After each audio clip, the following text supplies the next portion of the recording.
حلالہ کی وہ رات، پہلا شوہر سب دیکھ رہا تھا۔ دل چیر دینے والی سچی کہانی۔ میرا نام مریم ہے اور میں اپنے گھر کی سب سے چھوٹی بیٹی تھی جس کی شادی ہونا باقی تھی، اور شادی اس لیے نہیں ہو رہی تھی کیونکہ میرا وزن بہت زیادہ تھا۔ جو بھی آتا میرے موٹاپے کو دیکھ کر واپس چلا جاتا۔ اب تو میرا دل ٹوٹنے لگا تھا۔ میں اپنے موٹاپے کو کم کرنے کے لیے کئی حربے کر چکی تھی مگر کوئی بھی کام نہ آیا۔ انہی دنوں اماں نے دیکھ بھال کر بھائی کی شادی کر دی کیونکہ میری وجہ سے بھائی کی شادی بھی رکی ہوئی تھی اور بھائی اب مجھے بد دعائیں دینے لگا تھا۔ اماں نے سوچا بیٹی کی شادی پھر ہو جائے گی، اب بیٹے کی شادی کر دیتی ہوں۔ بھابھی گھر آ گئیں تو کوئی نہ کوئی نیا رشتہ بھی ہاتھ آئے گا، اور پھر اماں جب بھابھی کو بیاہ کر لائیں تو میں دیکھتی ہی رہ گئی۔ بھابھی انتہائی خوبصورت گوری چیٹی لڑکی تھی، اسے تو جو دیکھتا وہ ٹھنڈی آہ بھرتا۔ میں نے بھی بھابھی کو دیکھا تو میں بہت خوش ہوئی، لیکن مجھے احساس کمتری بھی ہوا۔ تھوڑے ہی دنوں میں میری بھابھی سے دوستی ہو گئی۔ بھابھی بھی مجھ سے بات چیت تو نہیں کرتی تھی لیکن میں ان سے اس کی اسمارٹنس کا راز پوچھنا چاہتی تھی۔ چند ایک دن گزرے، میری بھابھی کے ساتھ بہت ہی اچھی دوستی ہو گئی۔ اب بھابھی مجھ سے کہتی کہ تم بھی جلدی سے شادی کر لو۔ میں بھابھی سے پوچھتی کہ میں شادی کیسے کر لوں، میرے پاس تو نہ ہی آپ جیسی خوبصورتی ہے، نہ ہی میرا وزن ایسا ہے کہ کوئی مجھے نظر بھر کر دیکھے۔ بھابھی بولی اس میں کیا ہے، میں تمہارا سارا علاج کر دوں گی۔ میں بھابھی کو حیران ہو کر دیکھنے لگی کہ بھابھی میرا علاج کیسے کرے گی۔ بولی کہ تم ابھی برقع پہنو، ہم ڈاکٹر کے کلینک چلتے ہیں۔ میں بہت زیادہ خوش ہو گئی، مجھے تو یقین نہیں آ رہا تھا۔ آج پہلی بار کسی نے مجھے ڈاکٹر کے پاس جانے کا کہا تھا، ورنہ سب یہی کہتے ہیں کہ تو روٹی بہت کھاتی ہے، کم کھایا کرو، ٹھیک ہو جائے گی۔ بھابھی نے باہر جا کر ایک رکشہ روکا، پھر مجھے بڑی رازداری کے ساتھ اس میں بیٹھنے کا کہا اور بولی چلو میں تمہیں کلینک لے کر چلتی ہوں۔ میں بہت خوشی بھابھی کے ساتھ بیٹھی۔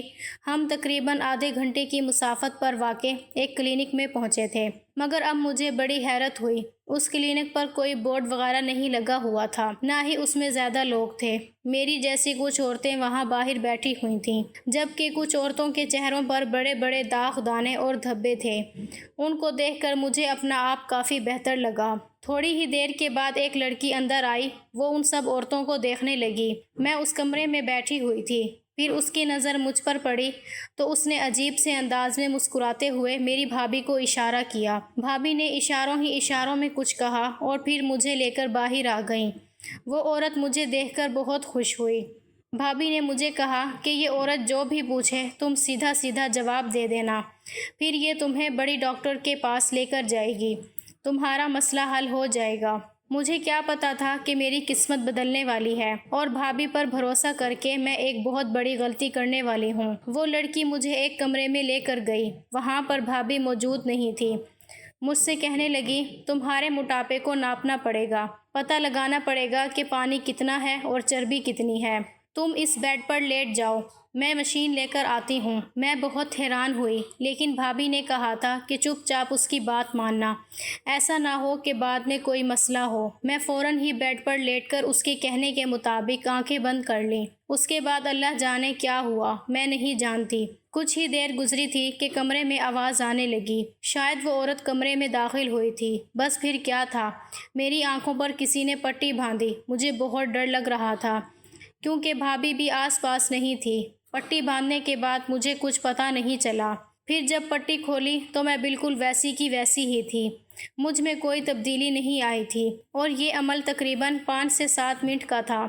البتہ مجھے اپنے پورے جسم میں کچھ بھی محسوس نہیں ہوا۔ میں نے اس عورت سے پوچھا کہ یہ کیا تھا، میرے ساتھ تم نے کیا کیا ہے؟ بولی کہ میں نے تمہارا الٹرا ساؤنڈ کیا ہے، اس میں حیران ہونے والی کون سی بات ہے؟ Ultra sound? میرے دماغ میں پھر سے باتیں گھومنے لگیں۔ الٹرا ساؤنڈ تو ان عورتوں کا ہوتا ہے جن کو کوئی بچہ وغیرہ کا مسئلہ ہو۔ پھر الٹرا ساؤنڈ کے لیے پیٹ پر ایک خاص قسم کا پانی لگایا جاتا ہے اور مشینیں بھی دوسری ہوتی ہیں۔ اس عورت نے تو مجھے ہاتھ تک نہیں لگایا تھا، پھر یہ کون سا الٹرا ساؤنڈ تھا جو بنا دیکھے ہو گیا؟ مجھے بہت عجیب لگ رہا تھا۔ پھر وہ مجھے اپنے سامنے بٹھا کر مجھ سے باتیں کرنے لگی۔ بولی کہ تمہیں کب سے موٹاپا ہے، تم کھاتی کتنا ہو؟ میری ساری باتیں جو میں بول رہی تھی وہی کاپی پر لکھتی جا رہی تھی۔ یہاں تک کہ ساری معلومات مکمل ہو گئی تو اس نے مجھے کہا، اب تم باہر جاؤ اور اپنی بھابھی کو اندر بھیجو۔ میں ڈرتے ڈرتے باہر چلی گئی۔ مجھے تو پتہ نہیں تھا کہ میرا وزن کم بھی ہو پائے گا یا نہیں۔ بھابھی کو میں نے اندر کمرے میں بھیج دیا۔ میں دروازے کے باہر کھڑی ہو گئی۔ مجھے دراصل عجیب لگ رہا تھا کہ میں یہاں کھڑی رہوں۔ میں تب بھی دروازے کے قریب کھڑی ہو گئی تو میرے کانوں میں بھابھی اور اس عورت کی باتیں پڑنے لگیں۔ تبھی مجھے اندر سے یہ آواز آئی تو میں حیران ہو گئی کہ بھابھی کی اس عورت سے دوستی تھی یا وہ اسے جانتی تھی پہلے، کیونکہ ان دونوں کی ہنسنے کی آوازیں باہر تک آ رہی تھیں۔ خیر میں کچھ کہہ نہیں سکتی تھی۔ میری بھابھی ہی میرا سب کچھ تھی۔ بھابھی تھوڑی دیر کے بعد کمرے سے باہر آئیں۔ وہ بہت خوش تھیں۔ وہ کہنے لگیں، چلو جلدی سے گھر چلو، اب کافی دیر ہو گئی ہے، تمہارا بھائی بھی آنے والا ہوگا۔ میں ان کی ہڑبڑی کو سمجھ نہیں پائی۔ میں اس کے پیچھے پیچھے آ گئی۔ بھابھی نے فوراً ہی جا کر روڈ پر ایک رکشہ کیا اور میں اس میں بیٹھ گئی۔ پورا راستہ بھابھی نے مجھ سے کوئی بات نہیں کہی۔ وہ چپ چپ ہی رہی تھیں، شاید الفاظ کا چناؤ کر رہی تھیں۔ مجھ سے بات کرنے کے لیے آدھے گھنٹے میں ہم گھر پہنچے۔ بھابھی نے رکشے والے کو پیسے دیے اور واپس بھیج دیا۔ رکشے والا مجھے دیکھ کر بڑے افسوس بھری نظروں سے دیکھ رہا تھا۔ لگتا تھا جیسے اسے کچھ معلوم ہو، وہ مجھے بتانا چاہتا ہو۔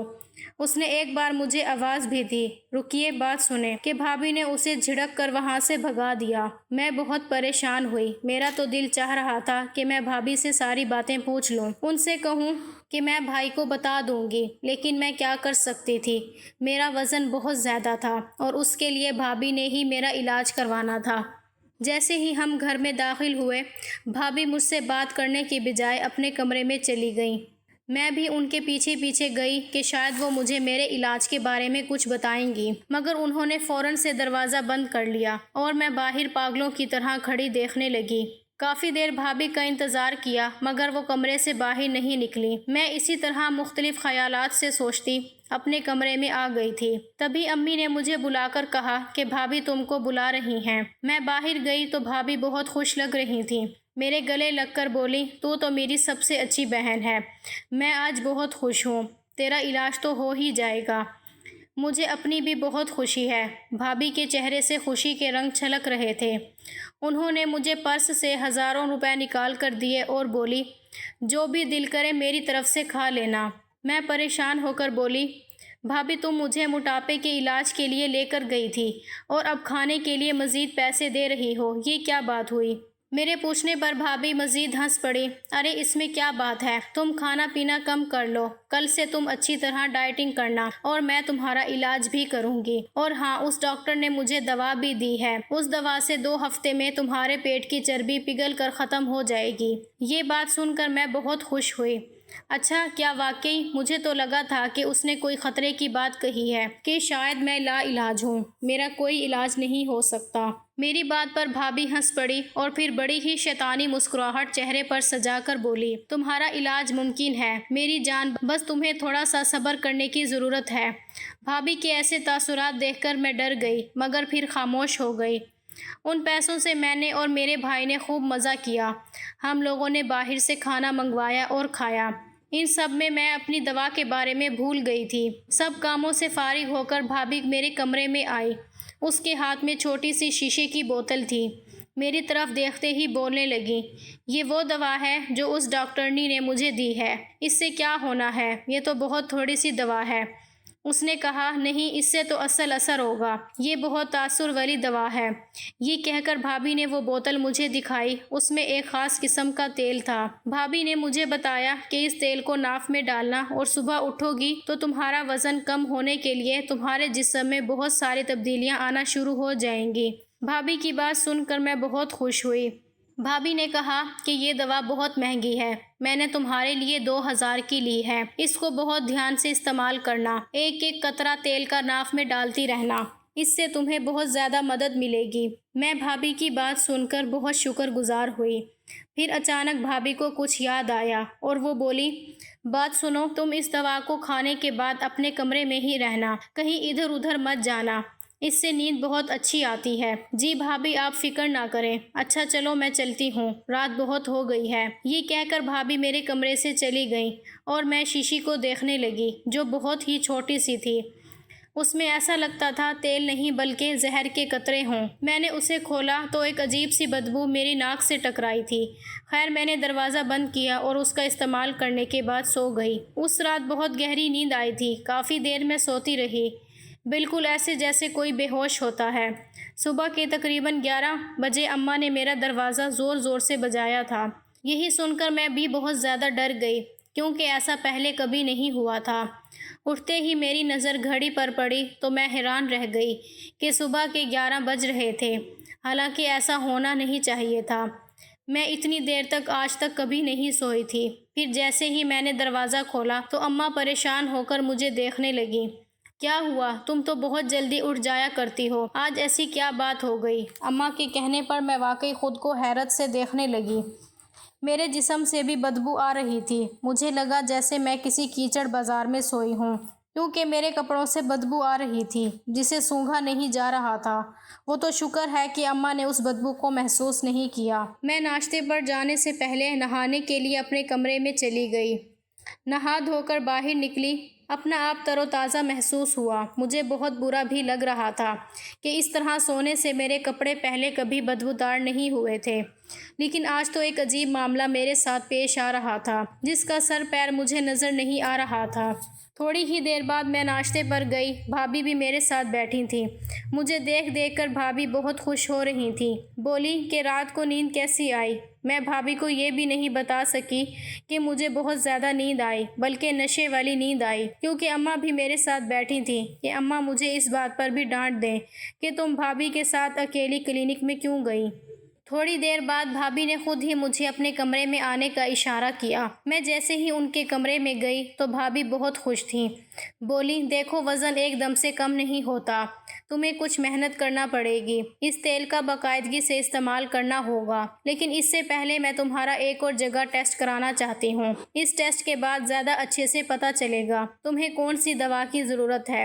تم تو جانتی ہو تمہارا موٹاپا خطرناک حد تک بڑھ چکا ہے۔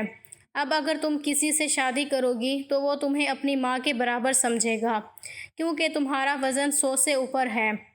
یہ بات سن کر میں ڈر گئی۔ میں نے کہا بھابھی آپ نے جو بھی ٹیسٹ کروانا ہے میں آپ کے ساتھ چلنے کو تیار ہوں، لیکن خدا کے لیے میرے موٹاپے کا کچھ کریں۔ بھابھی نے بھی کورس کیا تھا اس لیے مجھے ان پر بہت زیادہ بھروسہ تھا۔ بھابھی نے کہا کہ آج شام کو چلیں گے۔ شام کو میں تیار ہو گئی۔ بھابھی نے پھر اسی طرح ایک رکشے والا بلوایا، مجھے لے کر اس کلینک چلی گئیں۔ میں اس بار پور اعتماد تھی کیونکہ ہم ایک بار پہلے بھی یہاں آ چکے تھے۔ بھابھی بولی تم اسی طرح کرسی پر بیٹھ جاؤ، میں تھوڑی دیر بعد ڈاکٹر صاحبہ کو لے کر آتی ہوں۔ میں کرسی پر بیٹھی ڈاکٹر کا انتظار کرنے لگی۔ وہ چند منٹوں میں تشریف لے آئیں، پھر ان کے آتے ہی مجھے سلام کیا اور بولی واہ بھائی تم تو بہت جلدی پتلی نظر آنے لگی ہو۔ یہ کہہ کر وہ بری طرح ہنسنے لگی، جبکہ میں حیران تھی کہ ایسا تو کسی نے آج تک نہیں کہا تھا کہ میں پتلی لگ رہی ہوں۔ کیا یہ لوگ مجھے بیوقوف بنا رہے تھے؟ میں نے دیکھا اس عورت کے ہاتھ میں کپڑے تھے جو نئے اور جدید طرز کے لگ رہے تھے۔ اس عورت نے وہ کپڑے بھابھی کو دیے۔ بھابھی نے اس سے کپڑے لے کر مجھے دیے اور بولی جاؤ جا کر یہ کپڑے تبدیل کر کے آؤ، اس میں تمہارا چیک اپ ہوگا۔ میں نے کپڑے دیکھے تو وہ تو کسی دلہن کے جیسے کپڑے تھے۔ لگ نہیں رہا تھا کہ ان کپڑوں میں میرا کوئی چیک اپ کا بندوبست ہوگا، کیونکہ یہ کپڑے ہسپتال کے ہرگز نہ تھے۔ میں ہسپتال کے نیلے کپڑوں سے واقف تھی، بہت پہننے میں آرام دہ ہوتے ہیں، جبکہ یہ کپڑے بہت زیادہ چمکیلے بھڑکیلے تھے۔ میں حیرت زدہ نگاہوں سے بھابھی کو اور اس لڑکی کو دیکھنے لگی۔ ارے جاؤ بھی پہن کر آؤ نا، میں تمہارا انتظار کر رہی ہوں۔ میرے پاس اتنا وقت نہیں ہے، میرے پاس اور بھی مریض ہیں۔ یہ کہہ کر میں غسل خانے میں گئی، وہاں جا کر وہ کپڑے لٹکائے اور تبدیل کر کے باہر آ گئی۔ وہ کپڑے مجھے پورے تھے۔ وہ عورت مجھے کپڑے پہنا کر ایک کمرے میں لے گئی اور کہنے لگی کہ تم یہیں تھوڑی دیر بیٹھی رہو، اور ہاں تم نے سامنے اس شیشے کو دیکھنا ہے، ہلنا جلنا نہیں ہے۔ میں اس عورت کی ہدایت پر عمل کرنے لگی۔ سامنے ایک شیشہ رکھا ہوا تھا، میں جس میں دیکھ رہی تھی۔ یہاں مجھے بیٹھے کافی دیر گزر گئی تھی۔ پھر اس عورت نے مجھے کہا کہ تم اٹھ کر کھڑی ہو جاؤ۔ اور ہاں، ہلنا مت ورنہ تمہارے لیے مسئلہ ہو جائے گا۔ میں تمہارے چیک اپ کے لیے بہت بڑی مشین کمرے میں نصب کر چکی ہوں، اس سے تمہارا چیک اپ ہو جائے گا۔ پھر اس نے مجھ سے کچھ اور باتیں بھی کیں اور بولی، اب تم گھر چلی جاؤ، مجھ سے 3 ہفتے کے بعد ملاقات کرنا۔ جو دوا میں نے تمہیں دی ہے وہ تم پر اثر کر رہی ہے، اس کے بعد سے تم ٹھیک ہونے لگ جاؤ گی۔ ویسے بھی تمہارا وزن تو 5 کلو کم ہو گیا ہے، میں نے تمہارا وزن کر لیا ہے۔ وہ عورت بولی تو میں بہت حیران ہوئی، وزن کرنے جیسی کوئی بات نہیں ہوئی تھی۔ میں اپنے گھر آ گئی، بھابھی بہت پریشان تھی۔ مجھے حیرت تھی کہ پہلے کی طرح میں خوشباش نہیں لگ رہی تھی۔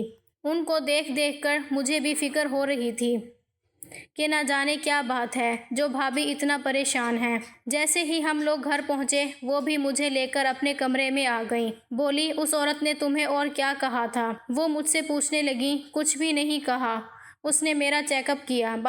لیکن بھابھی، ان کپڑوں میں چیک اپ کون کرتا ہے؟ میں نے پریشانی سے پوچھا۔ ہاں، تم اس بات کی فکر نہ کرو، تمہارا رشتہ جلد ہو جائے گا، تم واقعی میں پتلی لگتی ہو۔ ان کی بات سن کر میں چپ ہو گئی کہ شاید سب کہہ رہے ہیں تو پھر پتلی لگ رہی ہوں گی۔ مجھے تو اپنا آپ پہلے سے بھی زیادہ موٹا لگنے لگا تھا۔ بھابھی نے مجھے بتایا کہ تمہاری پتلی لگنے کی وجہ سے اب میں تمہارا رشتہ لاؤں گی۔ تم فکر نہ کرو، میں تمہارے لیے بہت معقول رشتہ لے کر آؤں گی۔ بھابھی نے یہ کہا تھا تو میں خوش ہو گئی، لیکن گھر میں کسی نے بھی میرے وزن کے بارے میں کوئی بات نہیں کی تھی۔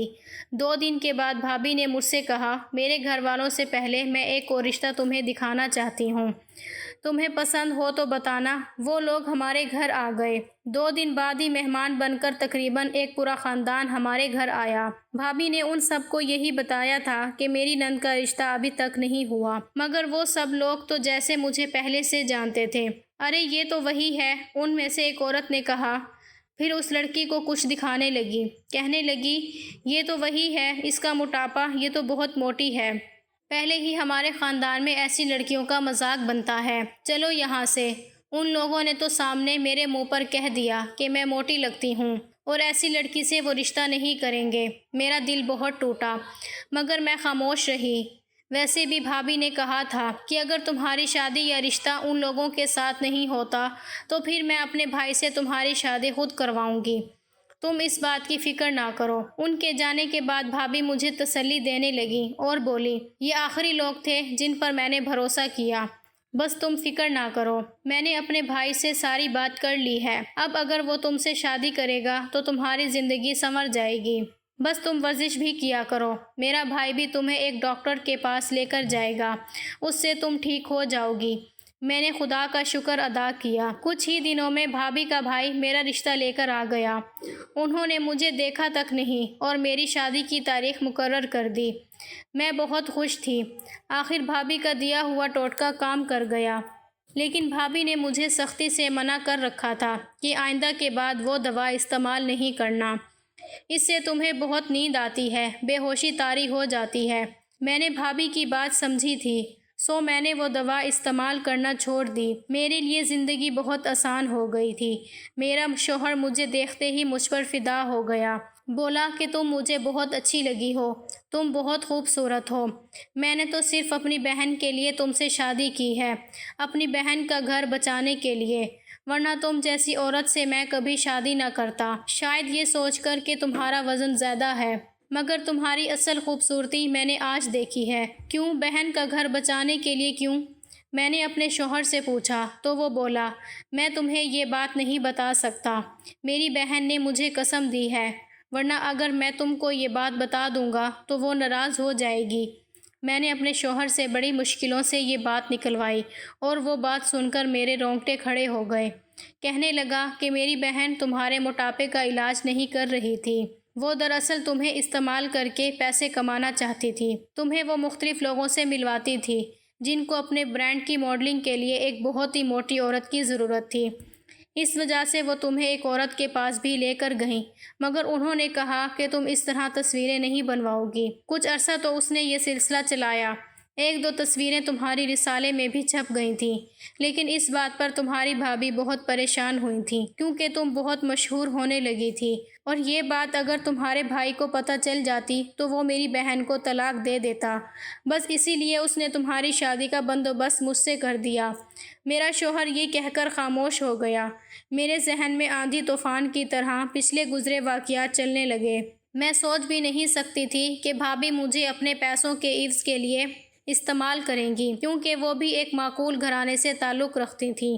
لیکن اچھی بات یہ تھی کہ اس نے اپنے نقصان کا ازالہ کر دیا تھا، اپنے بھائی سے میری شادی کا بندوبست کر دیا تاکہ میں زمانے بھر میں ذلیل و رسوا نہ ہو جاؤں، اور میں اب اسے کچھ نہیں کہہ سکتی۔ میرے شوہر نے مجھے قسم دی ہے، ورنہ بھابھی میرے سامنے بہت شرمندہ ہوں گی۔